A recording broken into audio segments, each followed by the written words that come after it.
Agur Maria Garcia betia janda zuek, berekatu zera zuan deuzten artean, eta inkatu da zure zaberko fruto Jesus.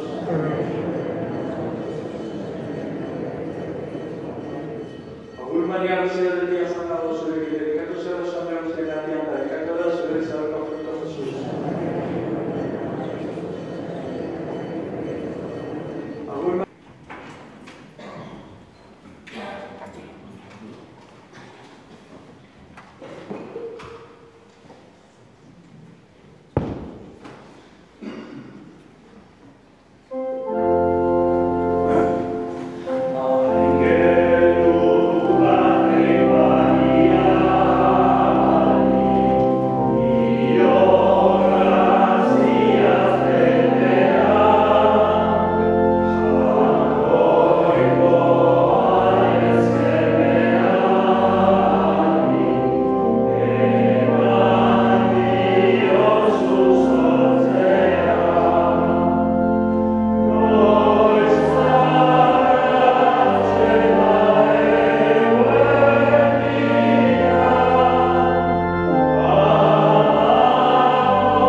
eskualdean jarri zaudezu, erroki jauna, zu bakarrik santua, zu bakarrik jauna, zu bakarrik goikoa Jesucristo, Espiritu Santorekin, jainkoa eta erabitan, amen.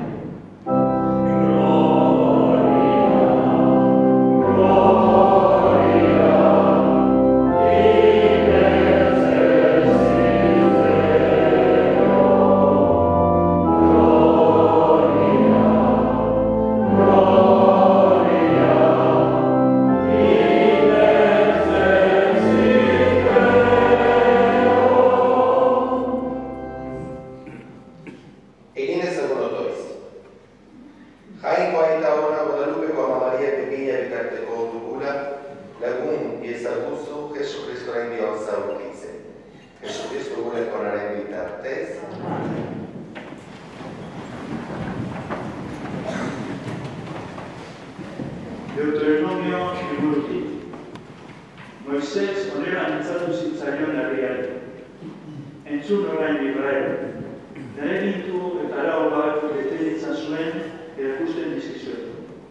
Horrela biziko zerate.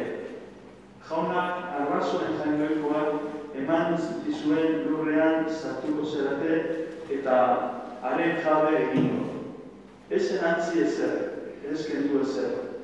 Nik agintzen dizudanari, nik eman bezala gorde jaunaren zuen jangoikoaren aginduan. Gorde itzazue bada eta bete. Horrek egito zituzten, zentzutun eta jakintzu herri guztien aurrean. Eta haiek agindu hauek entzutean esango dute. Bai herri zentzutun eta jakintzua dela hau. Izan ere, bai otera herri handirik bere jainkoak lan hurbil dituenik. Gu jauna gure jainkoa hurbil dugun bezala dei egiten dugun handi bakoitzean. Bai otera herri handirik gaur nik ematen dizuetan lege bezain agindu eta erau zuzen dituenik. Jaunak izan.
honen kutsutik galgi irauteko. Jaunak esan.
Según eso, los fariseos y los letrados preguntaron a Jesús: ¿por qué comen tus discípulos con manos impuras y no siguen tus discípulos la tradición de los mayores?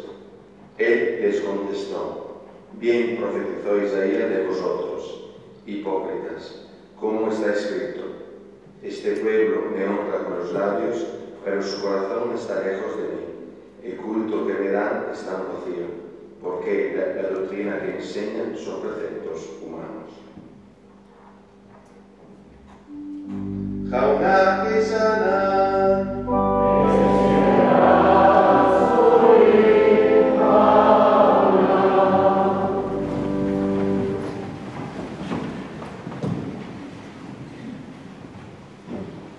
Ayer, después de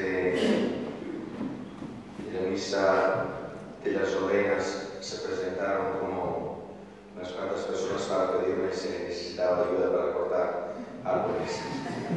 Bueno, que también eso, o me han traído los tomates, muchísimas gracias. Ahí había ganado a los soberanos, que hasta ahora no me han traído los tomates, pero sí, pero bien, pero el sentido era solo que es importante conectar nuestra fe a Dios, con Dios, con la vida, ya está. Pero muchísimas gracias. Y otras cosas. Muchísimas personas me han pedido por qué este año no hay un signo, ¿no? Como el año pasado había, no sé, había el regalo, el pan, la esponja, y yo también, que también este año hay un signo, poco a poco. Para que los primeros 2 días era un poco de entrenamiento para calentar, ¿no? Para saber lo que es o que no es una novena. Entonces, hoy vais a ver algo muy interesante. ¡Chan, chan! Entonces, hemos leído en la segunda lectura, visto el chan se puede soltarlo por YouTube, mejor si no me ponen a likes. Entonces, esas cosas cortas. Muy bien, entonces, hemos leído la segunda lectura hoy, es domingo, es por eso que hemos hecho 2 lecturas. La carta del apóstol Santiago dice, entre otras cosas, aceptar dócilmente la palabra que ha sido plantada y es capaz de salvaros, la palabra de Dios. Llevadla a la práctica y no os limitéis a escucharla, engañándoos a vosotros mismos. La religión pura e intachable a los ojos de Dios Padre es esta: visitar huérfanos y viudas en sus tribulaciones y no mancharse las manos con este mundo. ¿Veis? Es lo que se hablaba también ayer. La fe en Cristo es verdadera cuando se transforma en práctica. Bien, entonces, el símbolo de este año de la novena, ¿estáis listos? ¿Sí? ¿Estáis despiertos todos? También los que están fuera, ¿sí? ¿Ah? Chan, chan.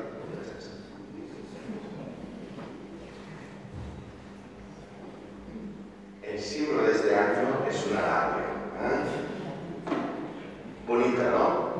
Bien, los jóvenes no saben qué es una radio, pero os voy a explicar ahora. Bien, entonces, pero todos mis amigos que tengo en Instagram o los que dejamos a Pokémon, todo empezó gracias a esto, La verdad es que llevar de esto no sé, es mejor, pero todo empezó con esto.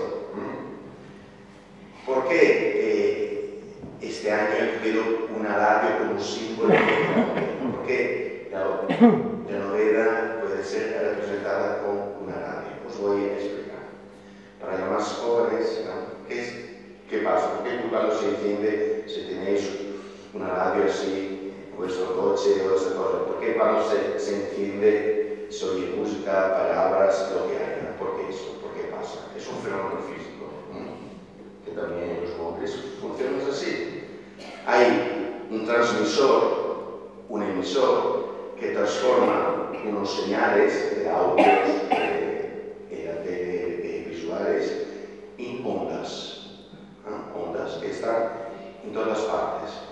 Y después hay un receptor, que es una radio, que esa puede transformar esas ondas en el señal original. Entonces hay un transmisor que envía unas ondas y un receptor.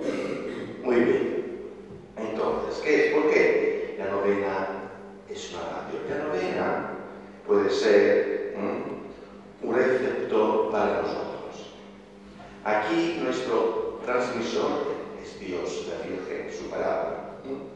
Y nosotros podemos, a través de esta herramienta, ese regalo que es la novena, podemos recibir estas ondas y transformarlas en nuestra vida.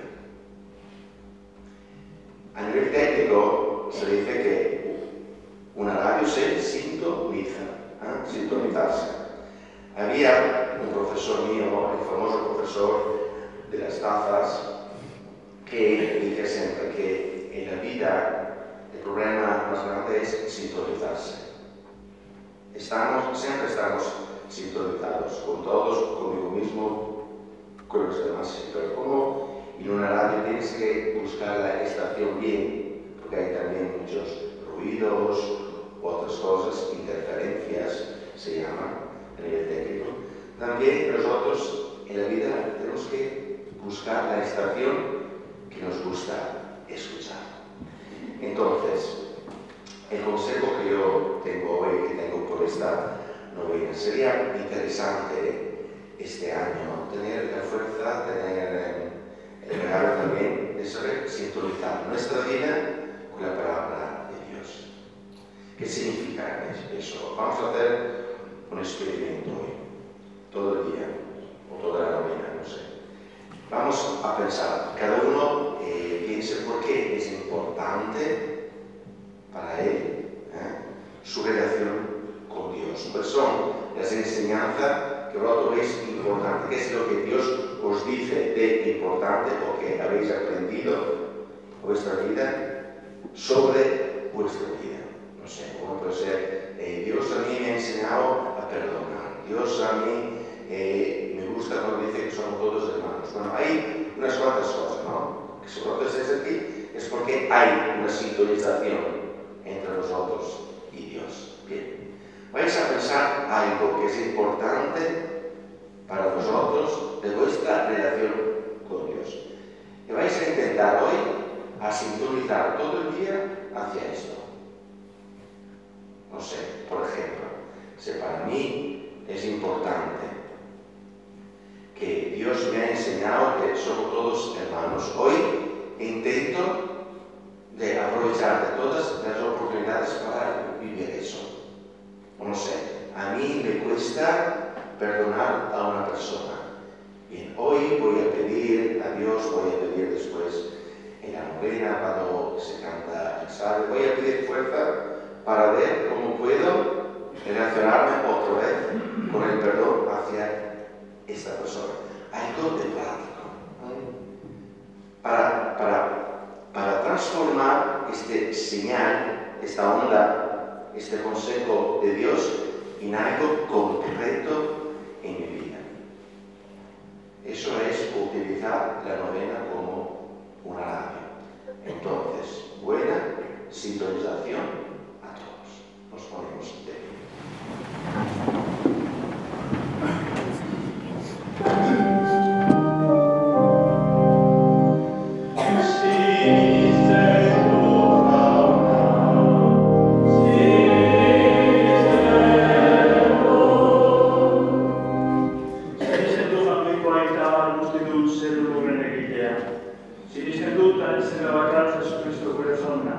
Espíritu Santo egite sortu eta Ane Mariarekin handik jaio zen. Pontzio Pilatoren menpean ekaldua, urutzen ditzatua, hila eta biratua izan zena. Perrotara zatzi eta hirugarren egunean inerartetik piztu zena. Zer dutelaiko eta aita jangoikoaren eskualdean jarri dagoena. Handik biziak eta hilak epaitzera etorriko dena. Sinisten dut Espíritu Santua, Eliza Santu Katolikoa, Santoen elkartasuna, pekatuen barkamena, harakiaren piztuera, eta betiko bizitza. Amen.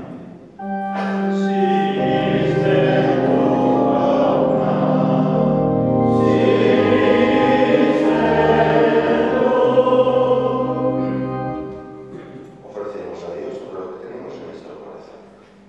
Elizaren alde, bizi diren gizartean berri ona zabaltzeko ardura eta zerbitzura jarrera izan dezake. Eskal ezaiegu jauna. Munduko herri pobren alde, gure euskal gizartearen alde, bakerik eta bernepozik gabe bizi direnen alde. Jesusen berri onak duitasunez bete izan. Eskal ezaiegu jauna. Sufritzen ari diren guztien alde, gaixoen alde, berri horaren azia garatu eta bosbide gertarekin. Eskal ezaiegu jauna. Familien alde, tratu txarra auzitzen dutenen alde. Jainkoak gurekin bezala, joka dezagun guk ere bata bestearekin.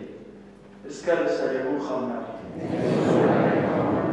Hemen, Guadalupeko amaren inguruan, elkarketak batean alde. Gure zerbide eta bizkideen alde. Maria bezala, gure bizitza zuan erreinoaren zerbitzura jarrezan. Eskal ezaiegu jauna. Todo eso te pedimos con Jesucristo nuestro Señor. Amén.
Ecco che da me Gesù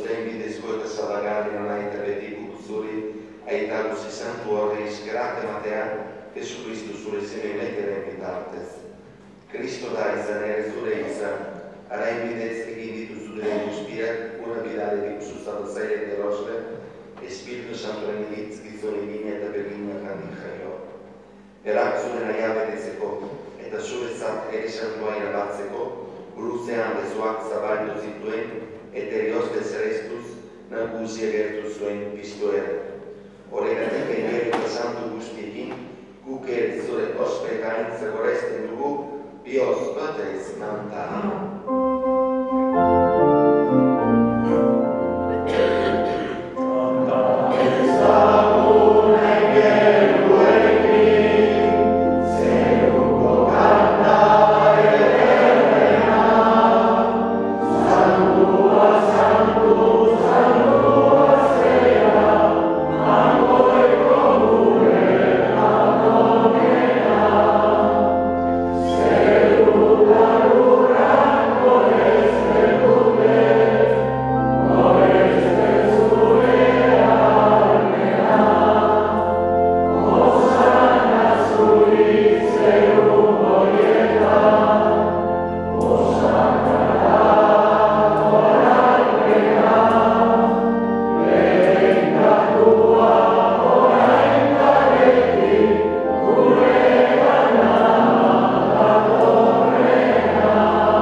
Audacinis velare misterio.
Ore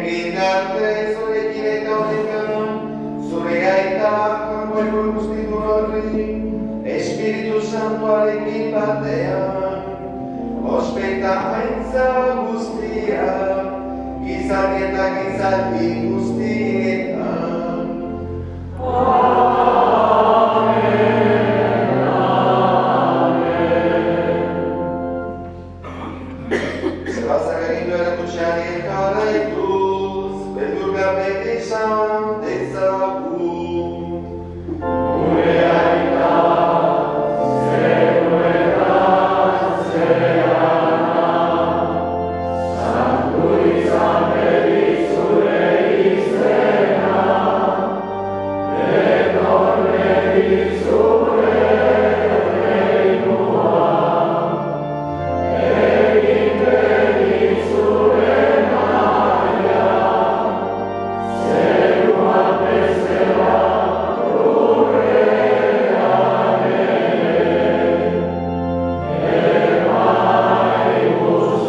Andre guztien artean, eta bilkatu da zure zaharko frutua Jesus.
Santa Señorita Espíritu Santo.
Unas cositas prácticas. En la novena se puede encargar misas para difuntos, pero lo que pasa es que no se puede. ¿Por qué eso? Porque en la novena las misas son un poco particulares y el santuario siempre ofrece la misa para todos los difuntos de las personas que participan en la novena.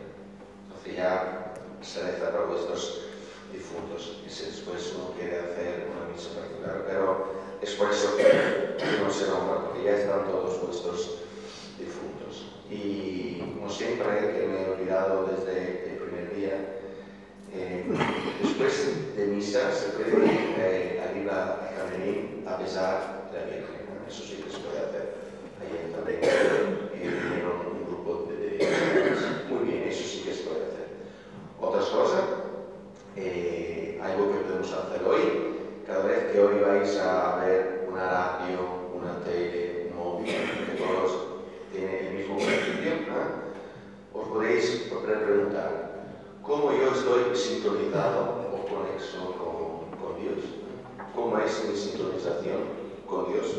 Entonces, cada vez que cogéis un móvil, esta pregunta, siempre prácticamente. Ya está. Haunazlegin,